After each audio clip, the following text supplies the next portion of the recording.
Boa noite a todos. Hoje o nosso convidado é Rafael del Rey, consultor do mundo dos vinhos com muita experiência. Fala-nos hoje de Espanha, portanto vamos fazer hoje o nosso podcast em inglês. Espero que me perdoem. Bem-vindos a todos. Rafael, bem-vindo. Let's speak in English. I will do a presentation of you. If I make some mistake, please correct me. Rafael del Rey has been working in the wine sector since 1995, with a unique career focused on understanding and explaining the complexity of the wine business, from market analysis and consumer behavior to distribution channels and industry structure. For 16 years, until last year, he served as General Director of the Spanish Wine Market Observatory, where he led market research and analysis at the highest level.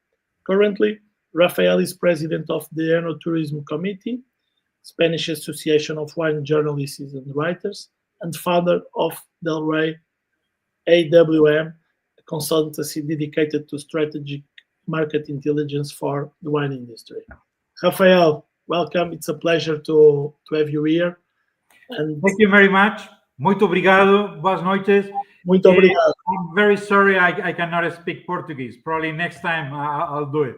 Yes, let's practice. I need to practice my Spanish and you practice your I'll do it. Your English. Rafael, you have been analyzing the wine industry for a long time. How did you arrive to the wine industry?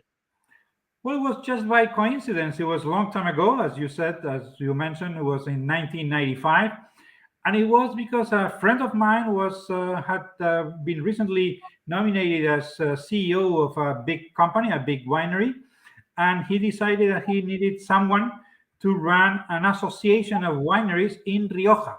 I started in Rioja. I lived in Rioja for 6-7 years.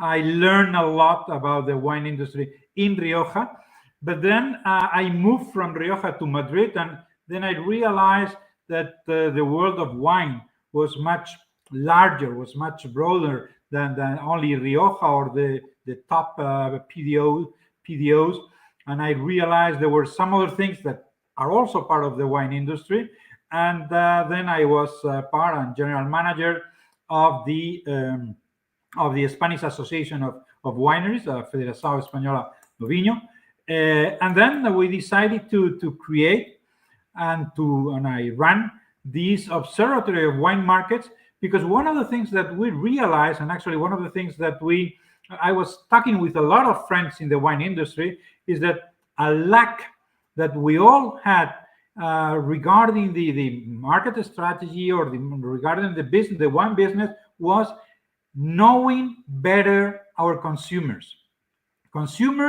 and markets, and particularly the distribution channel.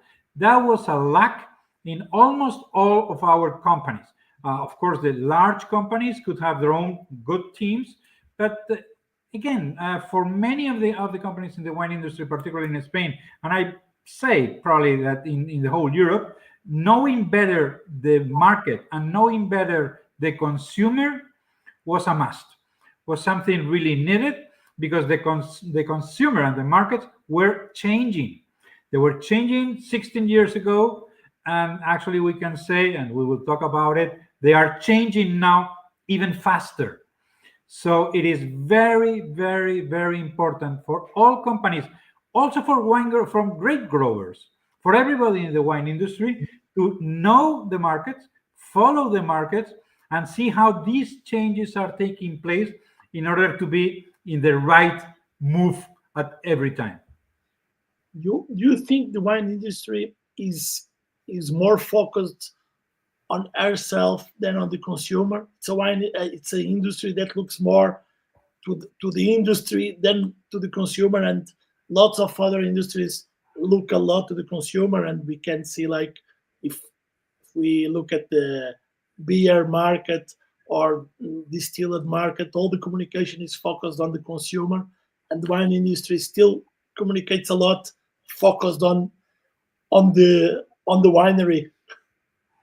Actually, one of the problems I think we may have, and I would say this for the whole Europe, is that the wine sector is so beautiful, is so wonderful. Everything related to the elaboration of wine, to winemaking, is so great that we sometimes disregard who drinks the wine at the end, who are the ones that to whom we should address that wine. Yes, it is so all what we consider the wine sector, and actually I don't know if in Portugal is the same, but in most parts of Europe it is. What we consider the wine sector, and it's called like this, is normally grape growers, cooperatives, and wineries. And we forget about everything else. We forget about distribution. We forget about consumers. We forget about everything else that is related to the wine. That's a mistake. That's an error. We all, and this is something we must remember quite often. We all produce our grapes and our wines to be sold, for someone to drink those wines and pay for them. If not, if we do not get to the consumer, if we do not get to the market, the whole industry will fall down. So yes, we have been so far very much closer to the production side of the wine industry, and we definitely need to be much closer to the marketing side. But this has changed a lot in the last years. In the last 16 or 17 years, there has been a great movement. We have more professionalized teams in our wineries. We are more conscious, and the general managers of the companies are more conscious about the importance of selling the wines. We have better institutions to know more about the market. Actually, we even sometimes pay for those reports and for those people that can give us some insights about the market. And particularly in these years, now in 2024, 2025, in these years, what we have seen is that following the markets is probably more important than ever. We have had COVID. We have had problems in the US market. We have had problems with China. We have had a decline of consumption in Europe while exporting, and the globalization of wine has been a fact. All these things are changing, are happening, are taking place in our sector. We need to know them, because only those that know them correctly will be successful. Very good. Rafael, one question, like before going deep in some of these questions, some of the things you just said, these questions that are affecting wine industry. You have 95 2025, 30 years of work in wine industry. If you have to look back, we are better than we were, correct? The market is bigger, everyone exports more, we have more marketing. Like I'm asking, like, to have an optimistic perspective. We have lots of challenges, but we are better than we were, correct? I'm completely sure. I am quite optimistic. I've always been. But if we look back, as you mentioned, in the long run, for the last 30 years, for instance, 30 years ago, we still were not so much globalized. Most of the wines, except for some in Italy and France, but most of the wines of most producing countries was drunk within the country. So export was a relatively small part of the market for most of the producing countries. Then we had the challenges placed by what's called the New World, Australians, New Zealand, people coming from the States, from South Africa, from Chile, from Argentina. And we thought that was going to be a disaster, because we could never, I heard this, we could never compete with the New World. And that has been completely wrong. Then we had a boom in the late 90s, and everything was wonderful. People was demanding wine. Wine was absolutely fashionable. It was great. But then we started this century in year 2000, and there was a crisis. It was quite a big crisis, right? We have had many problems. We have faced many challenges along these years. But at the end, yes, I agree with you. I think we are better than ever. And let me also say one thing, which is what used to be particularly important for Spain, but I think it's also relevant for all the industry in Europe. We, the wine industry, have been very much relied or sustained by subsidies, public help from European legislation to protect ourselves. Those subsidies, that legislation, has been softening in recent years, and we have been able to compete now even better than ever. So even with less subsidies, even with less legal protection, even in a world of a more competitive world, we are more successful than ever. We have problems. There are problems for certain types of wines. There are problems for certain types of companies. There are companies for certain producing countries. There are problems, but we have always had problems. I'm absolutely convinced that we can face these problems successfully. It's very good. How important you think, and we were speaking about this before going live, how important is an institution like the Spanish Wine Market Observatory and the work you do now, all the reports?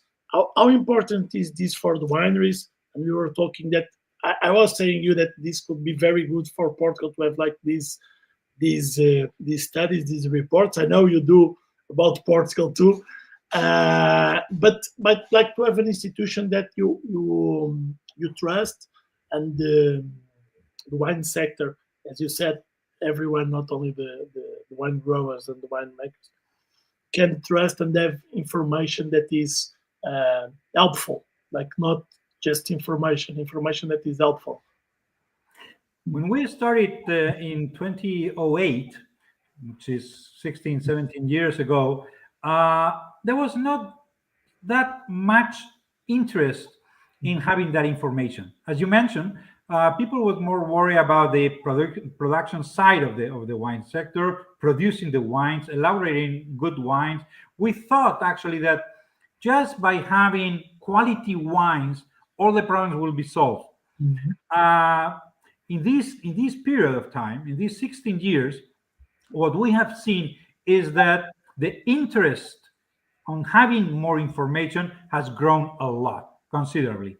Sometimes I love saying that we have created some addiction to the information. We have people waiting for our reports and in every week telling us, when are you going to release the next report on Portugal, Spain, or the European Union, or whatever, because they have a certain addiction to, because they need to know not only how things are going for themselves. Everybody knows more or less how his business is going. We all know how we are doing. But what we don't know really is how the framework is going. And I do need to know how the framework is going, how my competitors are doing. I mean, something quite easy. I can say that we have, increased our export last year by 1%. But I see some other countries that have increased it by 5 or 10%. I need to compare myself to know and to see where the opportunities are, right? And I also need to know the markets. I need to know how the consumers are evolving, how the markets are evolving, how the different segments of the market are evolving, and most particularly how the different types, and now I think it's very interesting, I hope we will have time to talk about that, how the different types of products are evolving. White wines, sparkling, sweeter wines, or whatever, de-alcoholized wines, whatever. There have been a revolution. So just answering to your question, yes, I think that in this period of time, the interest on having information has grown considerably for all type of people. I've seen interest, and I make a lot of presentations to growers. That's something that I really appreciate. Grape growers are very interested in knowing what happened with the grapes they produce, with the wines that are produced with those grapes, and which are the trends in the market in order to know whether they should produce one thing or the other. Cooperatives, small companies, large companies, appellation of origin, wines without appellation. Everyone needs to know how markets are going. There is a great interest among the stakeholders of the industry and also among the institutions. Actually, one of the facts that we have realized in this period of time is that ours was the first observatory of wine markets, more focused on the selling side of the markets, on consumers, than on production. But right after that, we have now the Swiss observatory, we have the European observatory, we have an Italian observatory, we have a French observatory, we have observatories all around the world, because everybody wants to know exactly how things are. By the way, I think there is not yet a Portuguese observatory, but as you said, I have a lot of information about Portugal. So whoever wants to know anything about how Portugal is doing, I do have that information. Yes, I follow you. I follow you for a long time on LinkedIn, and it's very, very useful. And I receive the report, and it's really useful. Rafael, and sometimes it's good because like the facts, they contradict the noise in the market. Like last year in Portugal, we had a lot of noise, lots of pessimism, lots of pessimistic news. And then when we looked at the reports, mostly on the domestic market, the numbers were good. So we had a few companies doing very well and the other complaining. It was like something like that. I'm kidding, but sometimes it's really important to look at the numbers, the real numbers, not just trusting what people are saying, because people don't have the info, they just feel. Let me just say a couple of comments on these, because I think you're completely right. This morning I was talking to a colleague of mine, a good friend, who's the Professor Simone Luz from Heisenheim University. We both do together and write together and have been writing together for the last 2 years, a yearly report on the international wine trade.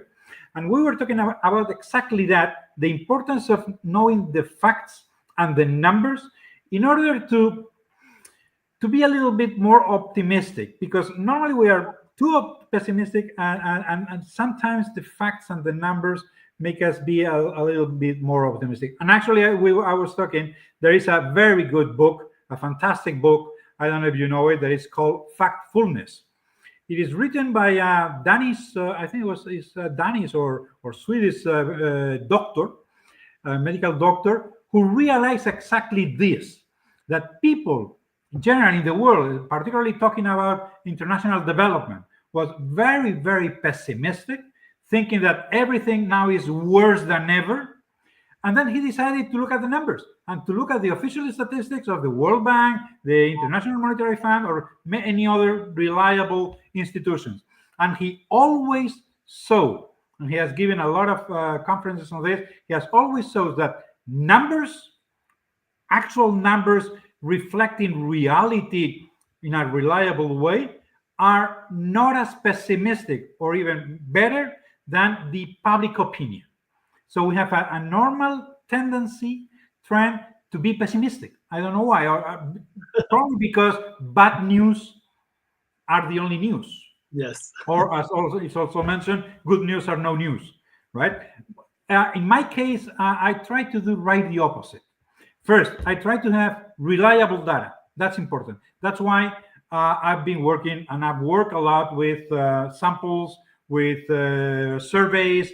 But in recent years, I've worked a lot, and I still do it, on official statistics. They could be worse or bad. They could have errors, mistakes, but at the end, they're official statistics, which means the official data that all stakeholders have to give compulsory to their states, right? So I think they're quite good data. And what they saw is that things are normally, first, not as bad as we may think, and second, they show us where the opportunities are. You mentioned about last year. Not last year, the year before, 2023.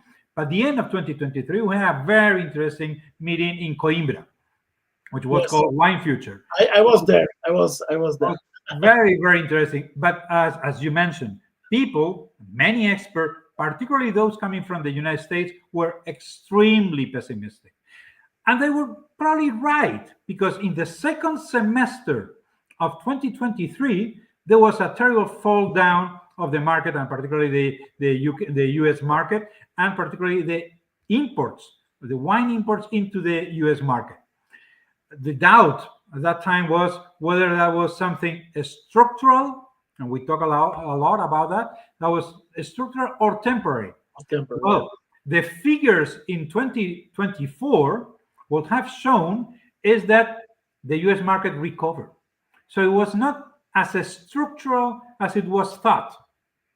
It was temporary. It had some reasons behind. Probably there was an oversupply, there was an overstock, an excess of inventories into the pipeline of the trade, the distribution pipeline, and the better figures in 2024 show that things were not as bad as we all thought, right? So rely on figures, rely on data as long as they are reliable data, and I think official statistics is something very good, and something we can really use to have a better understanding of how the world is evolving.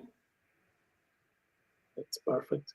You have a question from Edith, maybe going a little bit back to the subsides, and she asks, in terms of regulation and incentives, what has Spain done well that Portugal could replicate? It's a hard question. It's tough. No, I'm not sure we can identify any particular thing that we have done well rather than others. There are two different countries. Each one has its own characteristics, its own details on the wine market. So it's not easy. One of the things I really appreciate on the case of the Spanish market, but I don't think that we can replicate it in anywhere else. One of the things that was very important for Spain was this capacity to survive after changes in subsidies and regulation. This was in 2009 when the latest and biggest probably change in European legislation took place, and a lot of things changed. One of the things that changed was subsidies for yearly distillations, not crisis distillation, which still exists. But if you remember, before 2009, there were subsidies for every year distillation. For some companies in Spain, those subsidies represented around 30% of the revenues. So subsisting, surviving, once these subsidies are lifted, was really difficult. Actually, many people thought they were just gonna die, right? I also heard at that time that the European wine system could only survive if appellations of origins were protected, and there was a very, very strict legislation on appellations of origin. And actually, one particular point that the mentioning the grape varietal and the year of harvest could not be allowed for any wine which is not appellation of origin or indication or geographical indication, because in the country, on the contrary, probably the whole system will die. And it was not like that. Actually, less subsidies, less protection, and we survived. Actually, we survived. We exported more than ever. We sold more than ever, and we are bit by bit also improving our prices. Companies have reacted to the new situation. They have started being more worried about selling the wine than on subsidies, and this has been a real change. I think the following of the market has also been something good. It has allowed most of the people in our country to follow very closely those market trends, Mhm. talking about the sparkling wines, talking about the white wines. Not many years ago, only 10, 7, 12 years ago, it was normally said that Spain was a country of red wines. And the only thing that we could sell were red wines. And suddenly everything is changing very quickly. Actually, we have a lot of very good white wines that are being sold very, very well. There have been many replantings in many vineyards along the country. And we are now discovering the world of white wines. And we are exporting more and selling more. And by the way, this has also given us the opportunity not to only export more, getting to know the international consumer, but also we have improved, I think, to a certain extent, our sales within the country. And we are getting closer to young people and Mhm. to women because we are trying to detect which type of wines do they really like most. This kind of observation of the market, this kind of getting closer to the market and having reacted is something good. But there are many other things which are still challenges. And probably the most important one, we were talking about that before, is the distribution channel. It's not only about knowing the markets, it's not only about adapting to new trends, but it's also the effort of selling the markets. Means people traveling and more distribution. The whole network of distribution, which at the end means how do I sell my bottle of wine from here to the final consumer? How is that path, right? There we still have a lot of things to do. No doubt. Going to what you were saying, what are the regarding types of wines, and maybe not only white, red, rosé, sparkling, but also going to organics. What what is trending now, and that you see that is like not just a moment, but something that is like growing. We know white is growing, is arriving closer to the red. Roses and sparkling are growing, but also like sparkling in value, they bring more value, not as much volume, but more value. What you see? Let me first say that, and I think it's important. I normally say it when I teach in university, that everything I say, I normally say it in a very global way, right? One of the good things about the wine sector is that there is room for very different types of companies. There is room for small companies, there is room for medium companies, there is room for cooperatives, there is room for family companies, there is room for large companies, there is room for everybody. And everybody can be successful. That's one of the fantastic things about the wine sector. Everyone can have its own way to the market, right? So I normally summarize. Rafael, sorry to interrupt, but don't know if you agree. What some companies, they should follow the market, and some companies have products that they have to find their market, because they shouldn't Both. change. They shouldn't change like going to every Both. trend, every movement. They have their story, everything, and they will find their market. They find and then Completely agree. changing Completely every agree. time. Yeah. It very much depends on the size of the company, right? But completely agree. Both are completely legitimate strategies, and each one has to find its own strategy according to their own circumstances.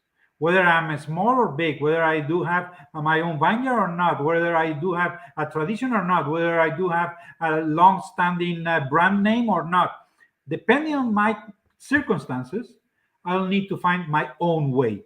So what I normally say here is something very general, very broad, right?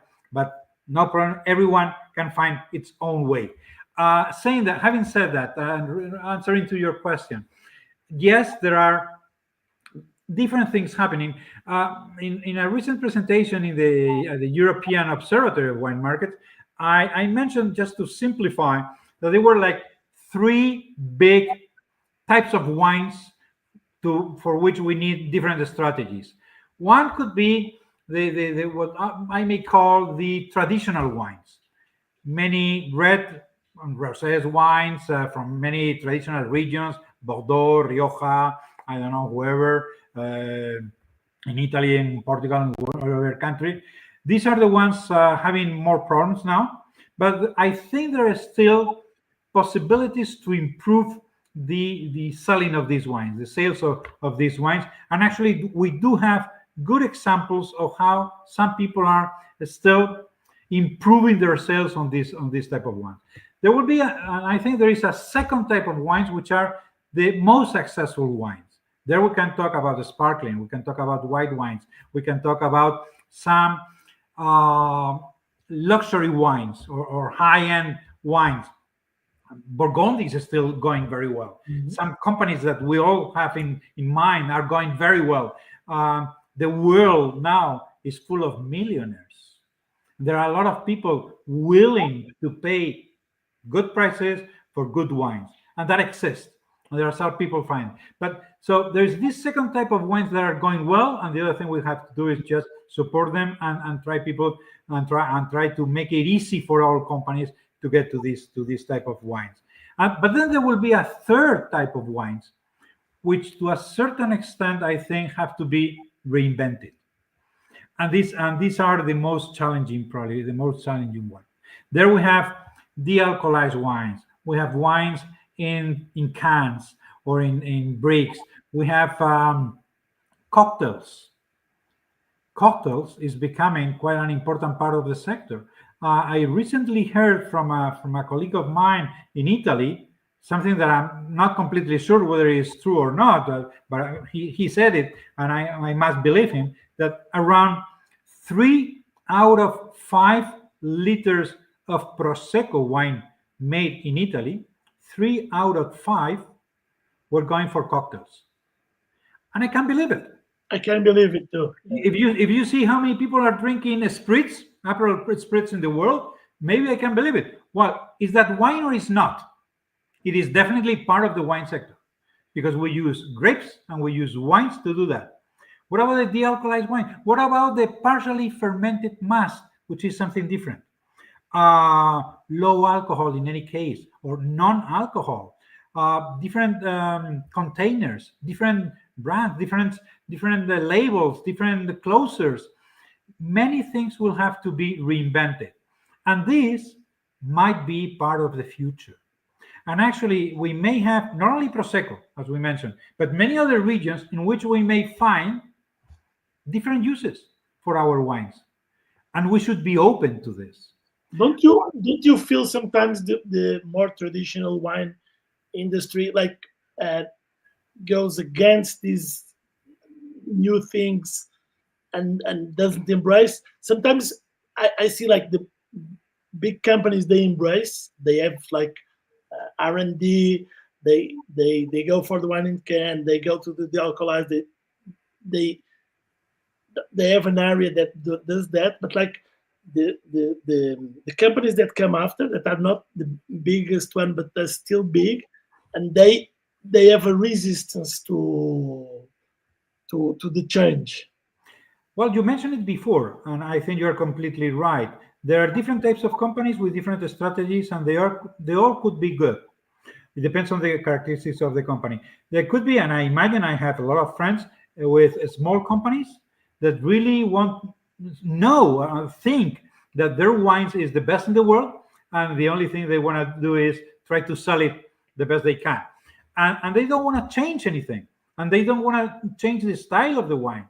But they just have to find the good consumers for that wine, right? And they will not change anything.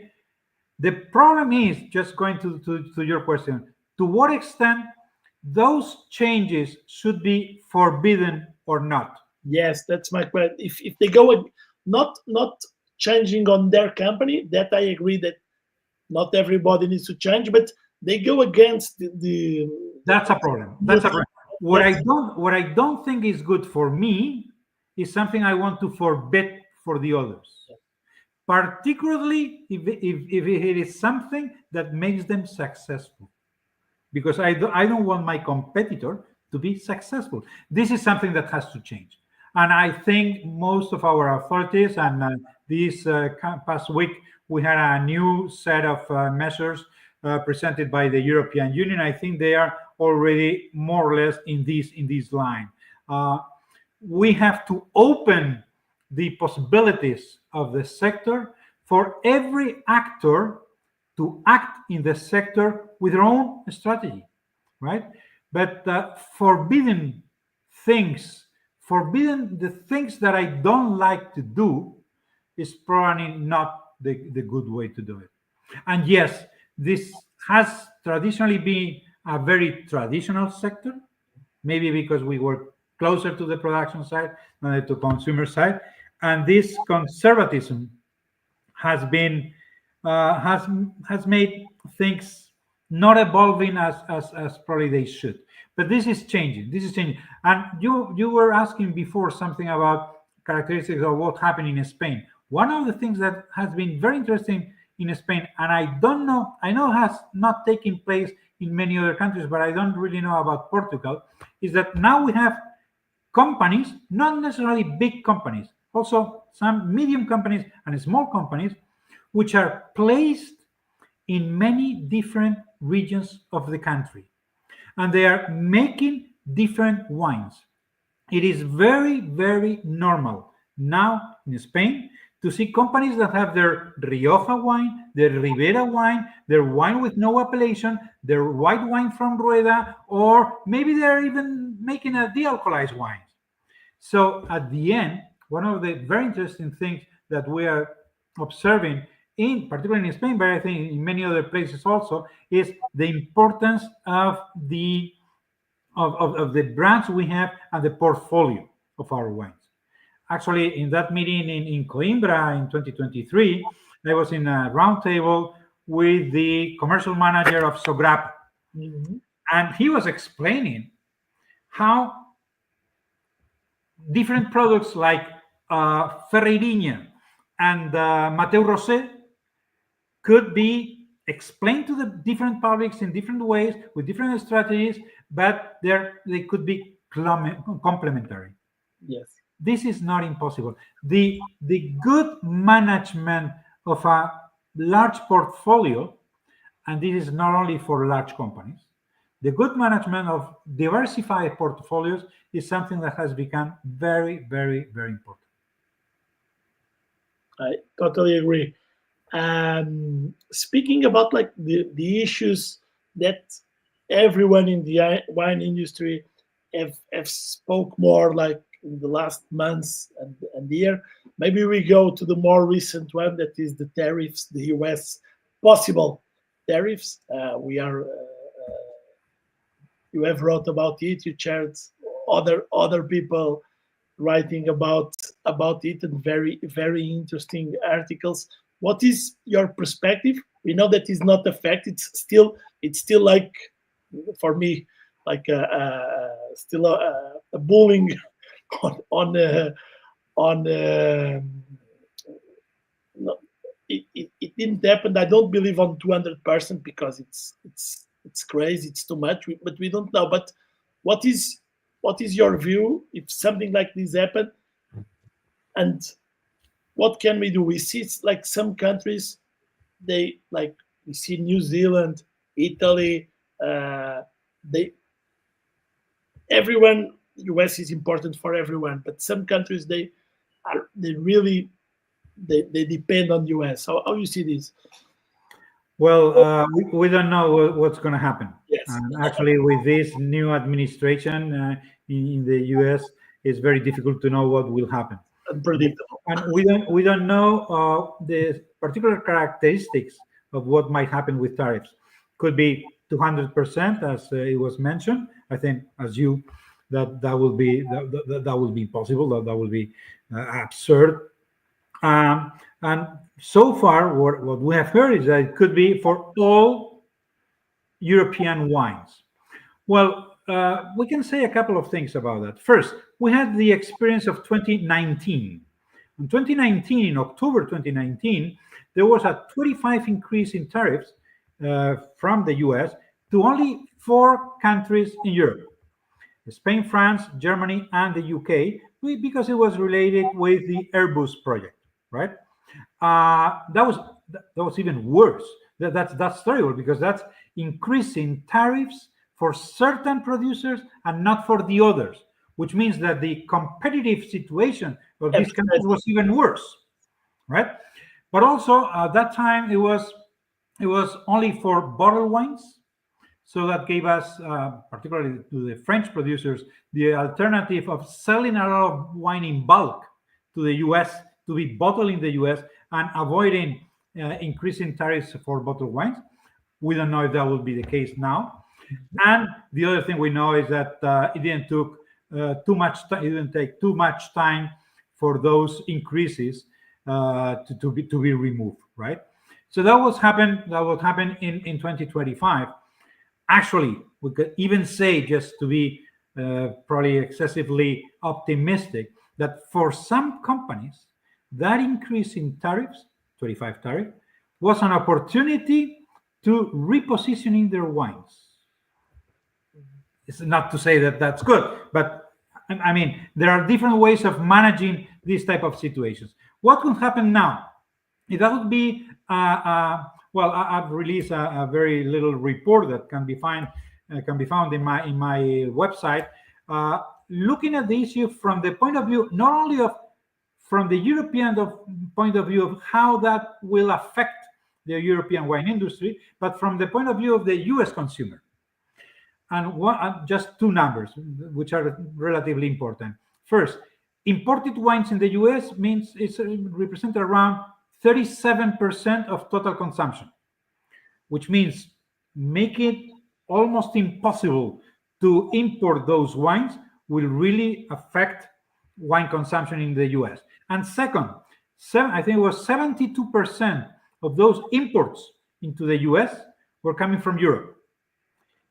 A 200% increase in tariffs will be so terrible, will be so drastic, will be so harmful, that will make those imports almost impossible. It will be very bad for everybody. It will be very bad for the industry. It will be very bad, particularly for Italians and French. Those 2 countries are the largest suppliers of wine to the US market. But it will be terrible for the US consumer, because either they will not have that European wine, or they will have it much more expensive. And it will also be terrible for the US distributors of imported wine. So at the end, something like that, if it is something that finally happens, which I hope it will not, something like that will be terrible for everybody, particularly for the Americans. Even for some wineries, because they rely on the same distribution as the imported wines. And if these companies collapse, a big part of the distribution will collapse. Restaurants will collapse. Wine bars will collapse. Lots of things. A company like Gallo in the US has a lot of their wines coming from outside. Yeah, it will be terrible. I don't know. It's so crazy that I really think it will not happen. But who knows? Who knows? The other thing I must say, just putting together this threat of US tariff increase with some other things that have really happened in recent years, like COVID. Could we think about anything worse than COVID? Remember what COVID meant. COVID meant everyone at home, all bars and restaurants closed, most of the international trade collapsed. That was for months. That was absolutely terrible. What did we learn from that? We learned first how reliable is the wine industry. That's fantastic. Second, the importance of exporting, because we found that different countries in different places of the world reacted differently to these type of measures. Actually, I always mention it. In some countries, like in Northern Europe, Scandinavian country, the obligation of being at home actually increased wine consumption. Like in Brazil grow too. It's very important to Portugal, and it was the same. Really, I really trust a lot the capacity of the wine sector to face these challenges. Not to talk about the Russian war, that has also had terrible effects, many things, also particularly in human lives, but also in the wine industry. And we have been able to react to that. No, I think we have an enormous capacity to adapt to the situation. That's absolutely unbelievable in the case of the wine sector. Very good. We have a particular question here.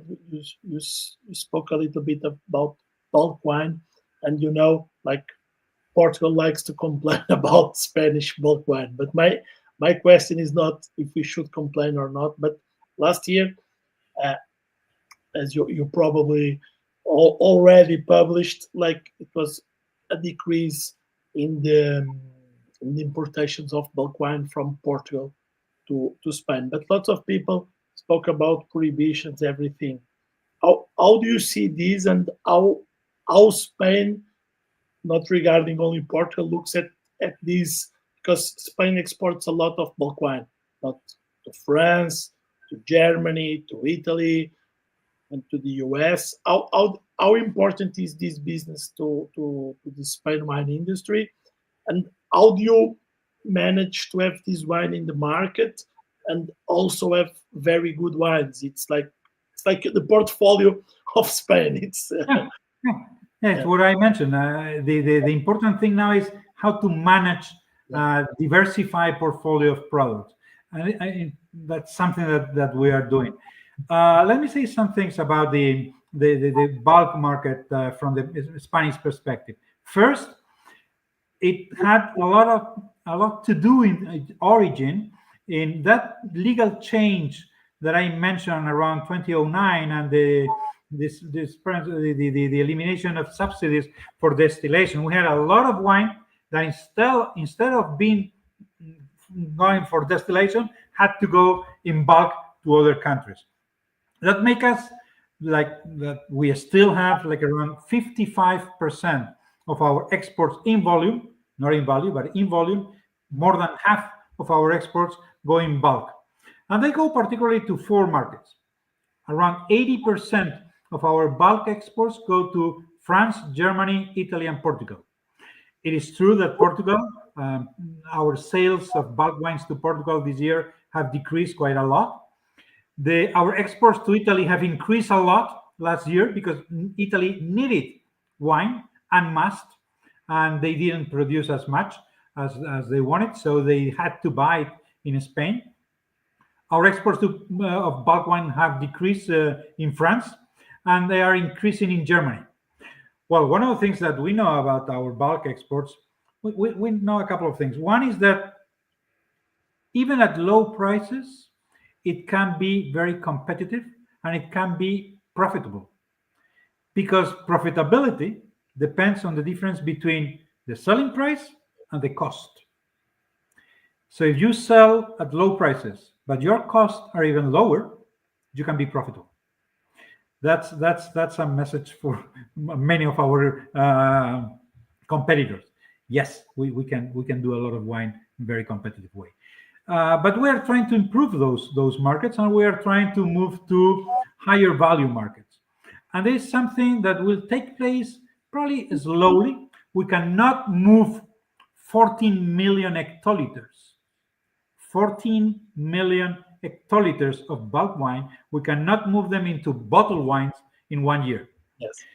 It will come up a little by little in the near future, depending on whether we are able to find better markets and we are able to move faster to those good markets.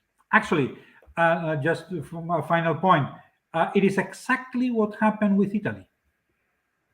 At the beginning of this century, in year 2000, Italy was selling much more bulk wine than Spain. But in few years, like in 7-10 years, Italy reduced their sales of wines in bulk because they had and they found better opportunities in bottled wines. Mhm. And it was just a natural issue. It was just a natural thing. If I can have better markets bottling my wines because I learned how to sell those wines and I learned to distribute these wines, then my sales of bulk wines will be reduced. That is exactly what will happen with Spain in the near future, but not with all the bulk market. There will remain an important share of bulk. Actually, bulk movements, bulk shipments around the world are increasing, and not only from Spain. Bulk is increasing from Australia, from New Zealand, from Chile, from many other countries. Bulk does not mean bad wine. Bulk My question. is just a way of moving wines. Of course, there are many differences. I do study this bulk market very often. There are completely different things, and we can identify these different types of wines just looking at the prices.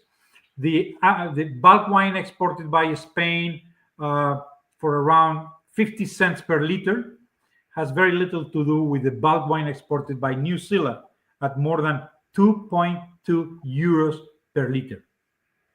We're talking about different types of wine, going to different countries, to different markets for different purposes.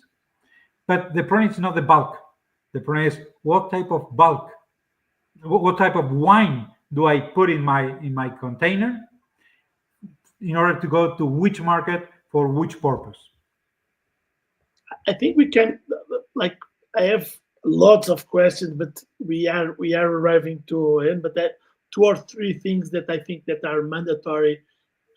We speak, and one is something that is like not only problems, that is positive, that is sustainability, and bulk wine can connect to that too, because Yeah. like bulk wine, at least in theory, it's more sustainable, no? If less weight travels and less material travels, it's more sustainable. But how you see these, like, lots of markets and the north of Europe for sure, now they ask winemakers for sustainability.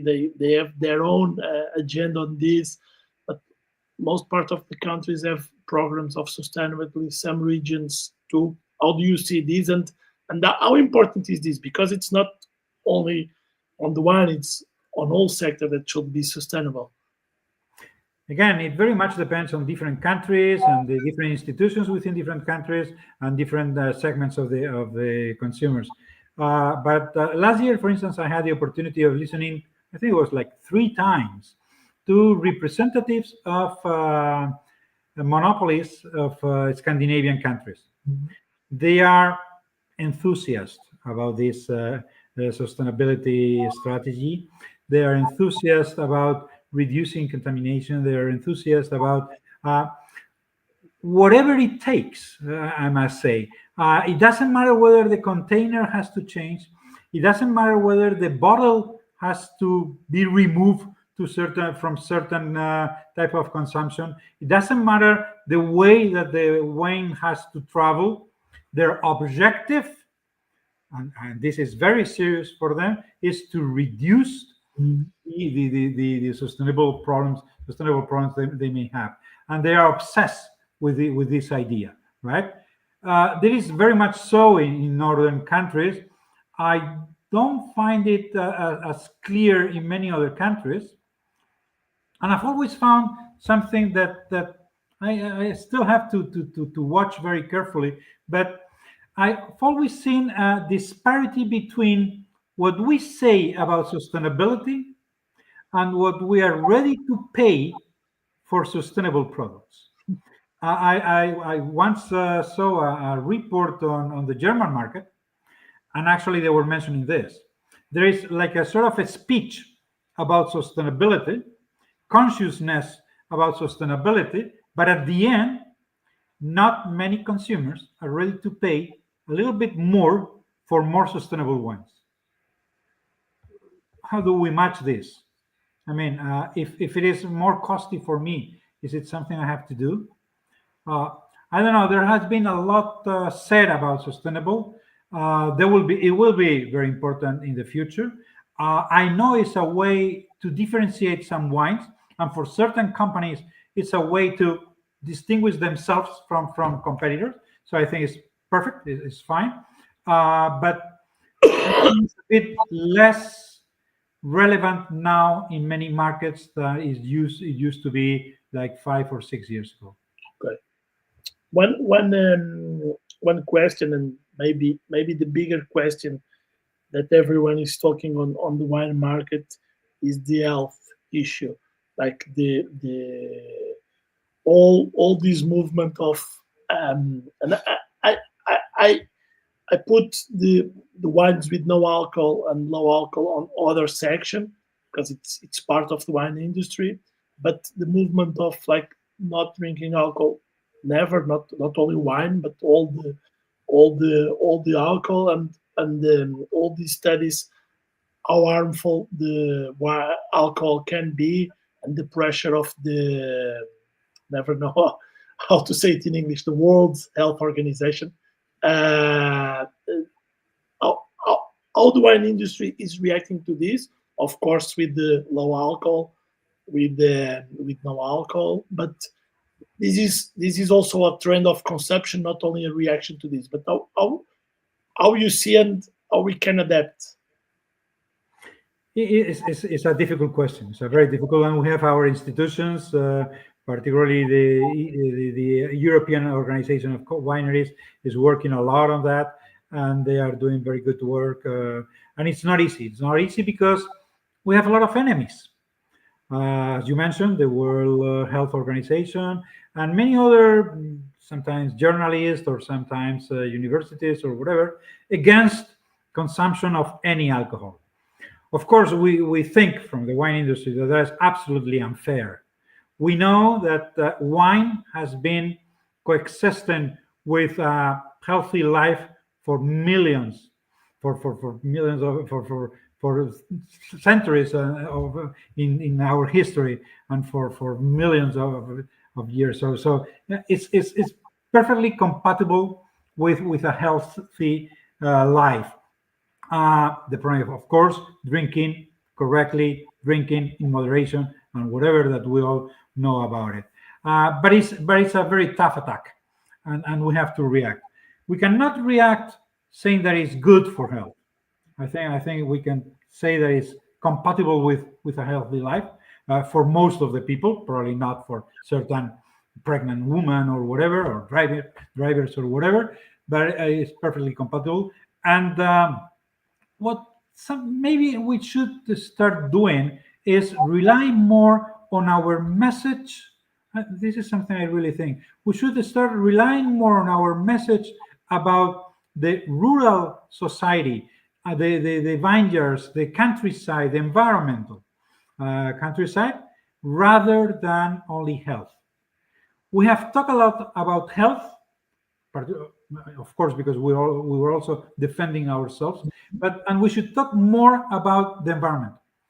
Talk about our rural areas. Talk about our rural societies. Talk about everything that is behind a bottle of wine, which means vineyards, which means towns, villages, families, businesses, countryside, whatever. Right? I think we should talk more about this.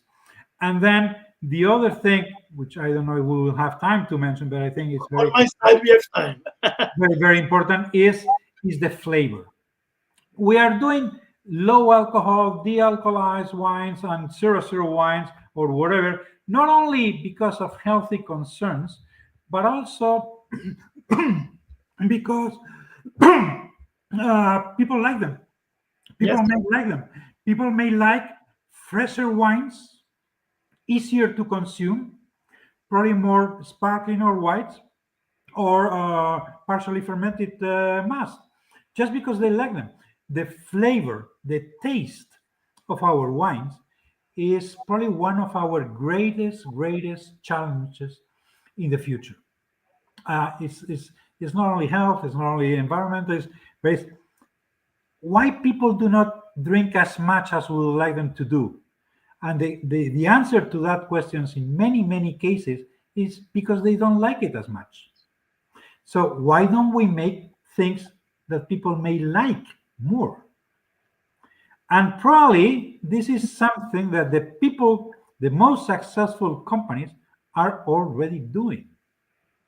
Try to produce things, wines, type of products that people like. That's it. That is absolutely essential. That's a very, very good answer. And that probably goes towards the next question, that is how we communicate, because we always tell with the younger generations, because I think, and all the studies I saw, the younger generations always drank less wine than the older people. But now we have a younger generation that drinks even less than other younger generation. But maybe you addressed one of the questions. It's also a question of flavor. People don't eat the same food. They don't drink the same drinks. They are changing, and that's a very good point. But also, I saw some companies that are being successful, between some wine companies that are being successful with these younger people, because they communicate with other type of communication, with influencers, with people from the spectacle, from music, everything.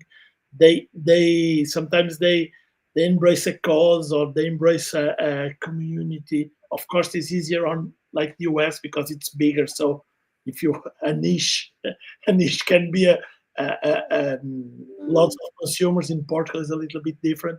But how you see this struggle of the wine industry, like in communicating with the youngers? And I think this is not new. This is something No. We have thought about it for many years, and yes, it is still a challenge for the whole industry. We know that it's one of the sides of our industry in which we have to get more professionalized, more serious about it, probably invest more in communication. We mentioned it before. We have always been an industry much closer to the production side, much closer to the vineyard, much closer to the land than to the consumption or to the consumer. It's not only that we have to improve in distributing, that we mentioned, we have to improve and invest more in knowing the market and following the market trends, but also we have to improve and invest more in our communication. There are a lot of things that have been done so far. And as you mentioned, there are companies that are doing very well. Actually, let me also mention the example of Sograp and the strategy they have with Mateu Rosé in order to get closer to the younger generation is great. It's fantastic. They explain it, and it's very, very good. And I think it's an example of a successful company. But there are many others companies doing that. It has to go. I really trust a lot on the flavor issue. I think we need to find products that people will like, and particularly young people. And let me even be more specific. Younger women. Women are approaching wine. Women can love wine as long as we are able to give them something they like, right? But of course, it has to be moved to that place, to the place where they can buy it. So it has to be in the supermarkets, has to be in the bars, and it has to be communicated. Yeah, there are a lot of things that have been done so far, and I think there can be more things to be done. It's not easy because we are normally small companies, and small companies cannot easily invest in publicity or communication. But there are also institutions doing a good job. And let's not forget, We also have the European funds to promote European wines in third countries, and we should use them. We should use them. Let's hope that there's going to be more flexibility in the management of these subsidies. But there's a great opportunity to promote more our wines. And when I talk about third countries, let me also mention that there are still new opportunities in new countries. That was one of my questions. One of the things that we see following different importers and exporters in the world is how different trends evolve in different places of the world. Remember that in the 1990s, the decline in European consumption was more or less took place at the same time that there was an increase in Asia and North America. Now we don't have that good situation anymore, but there are places like in Latin America or even Africa where we might have very good opportunities. You mentioned before Brazil. Brazil could be a very interesting market. Probably it's not yet a great market, but it could be. Mexico, Colombia, the Dominican Republic, but also countries in Africa. I've seen growing sales in places like Ghana, Nigeria, or Kenya, or many other places. Why not? But again, go back to the issue of the flavor. Which types of wines will these people like? Yes, that's the question. Something to think about. Rafael, we have to book an entire conversation to speak about wine tourism because it's of your specialty. But I have only one question about wine tourism before the last question outside of wine. You think for some, I don't know in Spain, but here I start to see that wine tourism is becoming more and more important to some wine companies. Do you see the same in Spain? And it's like one of the biggest sales channel they have now for some companies is the wine tourism. For some companies, it is definitely. It could be large companies or small companies, but particularly for some small companies, wine tourism and the sales they make in the winery could become probably their first market. And that's very important. I do have some friends for whom wine tourism is means or sales made in the winery means represent like around 80% of their sales. So it's really, really fantastic. Also for online sales. And actually, one of the challenges we have for the future is connecting wine tourism with online sales. I don't only want people coming to my winery, which is good, which is great, gives me the opportunity of presenting myself, gives me the opportunity of presenting my wines. But I also want those people to buy my wines and in the future remember that they were in my winery and remember that they like my wine and make it easy for them to ask again for those wines. So connecting visits, tourism, with online sales is something very important. And of course, it will be spectacular. It will be absolutely great if we could really create a unified market within the European Union. I know it's very difficult. I know there are very legal rules, administrative rules, taxes, fiscality, or whatever that makes it very difficult. But it will be absolutely great if we could really create a unified market in the European Union. Wine tourism is very, very important. It has stabilized, though. It is not growing as much as we expected. Probably because it is not something of big numbers. It's something to be done in small numbers, families, group of friends, or whatever. But it's something that goes step by step, slowly, but makes people more closer to the wine industry and closer to what I mentioned before, what wine represents, not only in terms of a beverage, of something that you enjoy while drinking, but something that goes deeper into our culture, our society, and our countryside.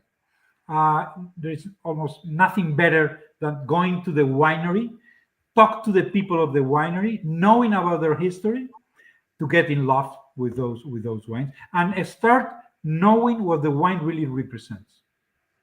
That's the best wines we have. It's in the place where they were produced. And I think wine tourism, it's also a good tool to winemakers to use as a B2B tool to invite people like importers, journalists, to know what they are doing. I think people are more open to do that today. It's not only a tool to B2C, but B2B too. That's I mentioned before the subsidy, European subsidies for promotion in third countries. And I did a couple of studies for the Ministry of Agriculture on that and how these subsidies were used. And one of the things I know and many people told me about is that one of the best things for which these subsidies could be used was for what we call inverse visits, right? The visits of our importers, our distributors to our company. That's the best. Once they have come to your winery and spend a couple of days with you, having lunch, tasting the wines or whatever, knowing the vineyards or whatever, that's something absolutely fantastic for the future of that relationship. Totally agree. Rafael, thank you very much. It was a big pleasure. I have a last question outside of the wine, and I always make this question to all invited here. A talent you wish you possess, but you don't. A talent? Sorry, repeat that. A talent you wish you have, but you don't. Oof, many. Everything related to commercial issues. That's something I really will have to improve. I mean, selling. And I do respect a lot those people selling anything, and those particularly selling wine, because I think it's difficult trying to convince people about the good characteristics of my product is something very, very difficult. And I don't think that I have that talent. I wish I have it. And I wish I'll have it, particularly in my new situation now, starting a new professional life. That's very. I hope. I know you are succeeding, but I hope everything goes well. I appreciate very much your work. If you need to improve a little bit in sales, I don't need you need a lot, but I will invite you to one of Wine2Help courses. It will be really good for me. To Portugal. Yes. Rafael, thank you very much. It was a very good hour of learning with you, and I will keep following you. I share a lot of your work on LinkedIn and sometimes by email with my followers, and hope to see. I know something about Portugal is ready to be delivered. So I ask everyone to be looking forward to that and to follow you and your work. Thank you very much, Rafael. Thank you very much. Muito obrigado. It's been a real pleasure, and I hope we will keep in contact. Of course. Bye-bye. Thank you.